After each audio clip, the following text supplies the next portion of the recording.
Hi, folks. I hope you're doing well. One of my favorite books is The Psychology of Money by Morgan Housel. And if you haven't read this book, I can't recommend it enough. I love this book because it's not just about money, it's about behavior. I love this book because it puts so clearly into words, framed so clearly, something that I've been seeing for years in my practice. And that is knowledge doesn't change behavior. I constantly meet new clients, I constantly come across people. And the one thing I'm certain of, one thing I can say with a lot of certainty, is that very few people are ignorant about what they should be doing, and yet they're not doing. And this book clearly for me explained why that is. It was after reading this book that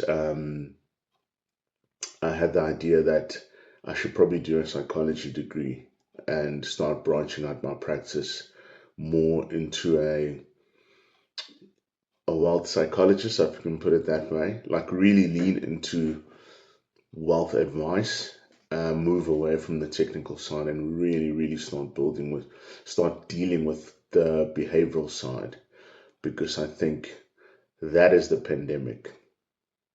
And we see it every year in the numbers. I think our industry, the financial advisory industry, cannot be cannot be looked at and what is the word? Not blamed. Cannot be looked at, and people cannot say that the information isn't out there. I think if anything, there's too much information out there. If that is the thing, the industry has put a lot of effort, a lot of time, a lot of money into ensuring that potential clients and consumers are aware of their financial rights, are aware of financial products, are aware of all these things that have to do with personal finance. Yet the numbers every year tell the same story that behavior is not changing. People are not saving more. People are not investing more. People are chronically underinsured. I don't know what the stat is. I'm totally making this up, but I want to say 9 out of 10 new clients that I come across still don't have a will, even though it's free. All these things. So the one thing I can say with 100% certainty is that knowledge does not change behavior. And that is why I love this book, The Psychology of Money by Morgan Housel, because it clearly framed the problem for me um, and told me why. And like I say, it's a book about money, but actually it's a book about behavior and understanding client behavior. Um, and that idea kept coming back to me, if knowledge changed lives, then people would be people would be healthy, right? We'd all be wealthy. We'd all be in great relationships because the information is out there. We live in the information age. We've moved beyond Google. We now have AI, we have ChatGPT and this and that. The information is everywhere. We know that exercise is good for us and good nutrition is good for us. Saving is better than spending. We know that honesty is better than deception in a relationship. We know that sleep matters. We know that consistency matters. We know that discipline. We know. We cannot claim to not know. The problem is really knowledge.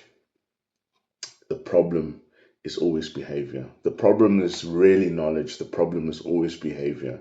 And that's a very important distinction because what I typically find is that most people respond to a disappointing outcome by gathering more information. So, taking it back to what I do as a wealth manager, someone will come to me because they haven't met a financial goal. And then in the consultation, I find I'm probably the third or fourth or fifth advisor they've spoken to. This is their third or fourth or fifth financial plan. And it's very clear to me that the problem is not knowledge. It cannot be that you're just so unlucky that you keep meeting bad advisors. It cannot be that you're so unlucky that you just keep getting bad financial plan after bad financial plan after bad financial plan. But that is what people do. They then come to me seeking more knowledge, hoping that I will say something different from the previous advisor, because that's what people do. They respond to disappointing outcomes by gathering more knowledge instead of changing their behavior. Another book, another podcast, another course, another strategy, as if the missing ingredient is knowledge. It's not knowledge. Sometimes it is, but rarely is it knowledge. We live in the information age. Most of the time, 99.9% of the time, the real question is, what am I not doing that I already know? What am I refusing to do that I already know? And that's a much harder question, because now we're forced to stop blaming ignorance. We know better, but we are refusing to do better. We know better, but we're refusing to do better. We're refusing to examine ourselves and point the finger at us and saying, why am I like this? And I see this everywhere. I'm not just going to blame clients. I see it in my peers, in investors who shouldn't panic when we say to clients, don't panic when there's a market crash. And then it's your advisor panicking and giving you bad advice. I see it in my clients, myself. I'm not going to act like I'm a saint who has reached enlightenment and does no wrong. I see it in my clients and myself and my peers who run businesses. We know what needs to be done to fix an issue in the business, but we delay the decision. We delay the conversation. I see it in relationships. When things are sour, things are awkward, but we postpone the conversation for another month. We know what needs to be done. The problem is not knowledge. The problem is our behavior. Knowledge was never the problem. Execution was. And the issue is that, and I keep going back to this, we are not objective, rational beings. We are biased, emotional beings. And execution is emotional. We imagine decisions in our mind and we play them out, and we think that is reality when it's just a story that we're telling ourselves. And that stops us from acting, because most decisions, we feel them in our nervous system, right? We feel them internally. Fear, comfort, status, uncertainty, embarrassment, rejection. These forces influence our behavior far more than logic ever does, if we're being honest with ourselves. And that is why intelligent people can and will make terrible decisions. It's not about knowledge, it's not about intelligence, it's about your emotional maturity and your ability to understand that your behavior and execution is mostly emotionally driven. Not because you lack knowledge, but because knowledge and behavior are not the same thing. The person who tends to succeed, or the person who tends to constantly make good decisions, is not necessarily the person who knows the most. Yes, knowledge is important, but it's usually the person who can consistently act despite discomfort. It's the person who is aware of how the emotions influences their logic and rationality and is able to counter that.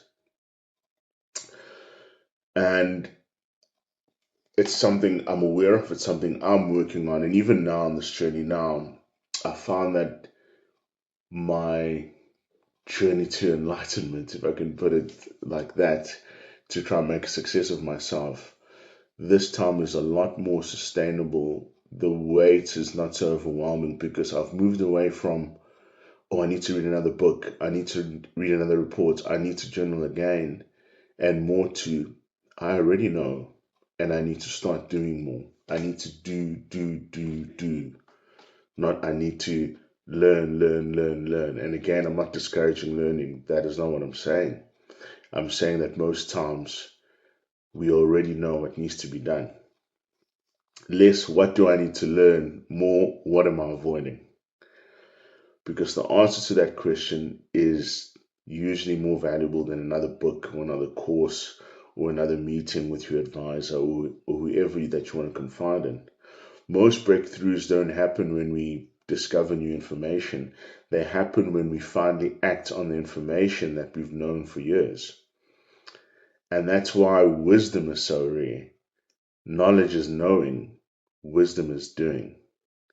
Knowledge is knowing, wisdom is doing, and there's a huge distance between those two things. So, what is my question of the day? What did I write in my journal this morning?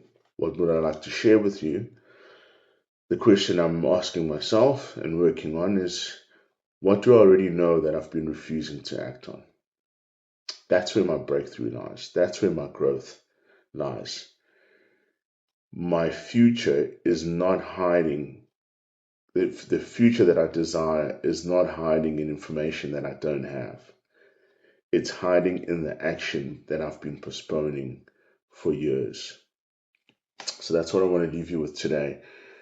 What do I already know that I've been refusing to act on? Knowledge is knowing. Wisdom is doing.